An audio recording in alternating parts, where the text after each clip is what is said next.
Yes. Okay, so I have just, before I left Wyoming, I just stocked up on a bunch of unperishables, non-perishables, and then kind of, well, no, I mean, potatoes are kind of non-perishable. No, potatoes and, you know, onions, and they'll be able to cook soon enough, but wouldn't need to cook right away. And lots of noodles. And really so I could just show up in a field and live off of the non-perishable, like canned fish and stuff like that for a while until I could finally like start, you know, making fires and stuff like that. That didn't work out. But I have plenty of stuff here.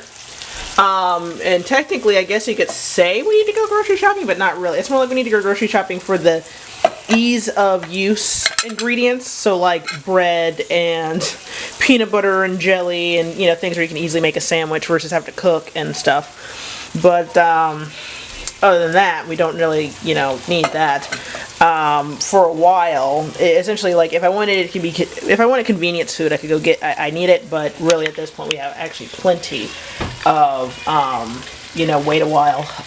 Just essentially plenty of regular food. So I wanted butter noodles because I kind of want to make like a butter noodle dish of some sort. I just want like buttery noodles. And also she has cheese restrictions and such, so it's not like we can put like mac and cheese or anything. But then as I started making it, as is often the case, you know, you just start throwing more and more stuff in, and I kind of went on a more Italian flair. So we got the roasted garlic and onion, you know, your regular Italian seasonings. I thickened it with a little flour. Olive oil, obviously not, and lots of butter.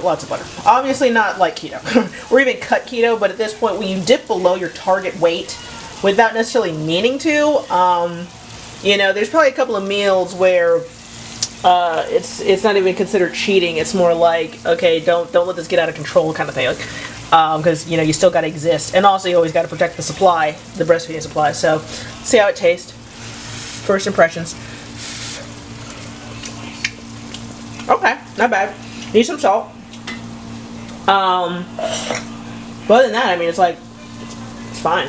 I mean, it's just tasty, hearty noodles, you know, with seasoning. So, that's the thing about tomatoes and such.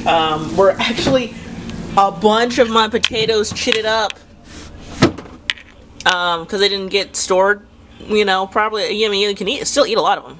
Most of them you can. But these ones, I'm probably just going to cut up and put in buckets over there. So suddenly, because I wanted to buy seed potatoes, but that, you know, that's not going to happen. But now it's like, well, why do that even if I wanted to? Because we got seed potatoes in there, you know, just grow what you got. So, I mean, if they're already on the way, may as well. So, I've always been more into, you know, growing crops versus horticulture type deals.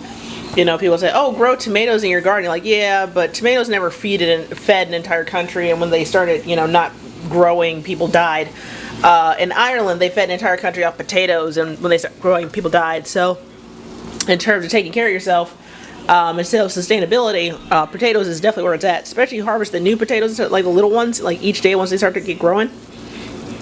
In that regard, you know, you know, you're harvesting food every day, really. I am still not sure. Let's see. I am still not sure those are not diamonds. Thinking around Mother's Day, I'm actually going to go get it looked at to see if it's diamonds or not. Love it. Love you. All right. There we go.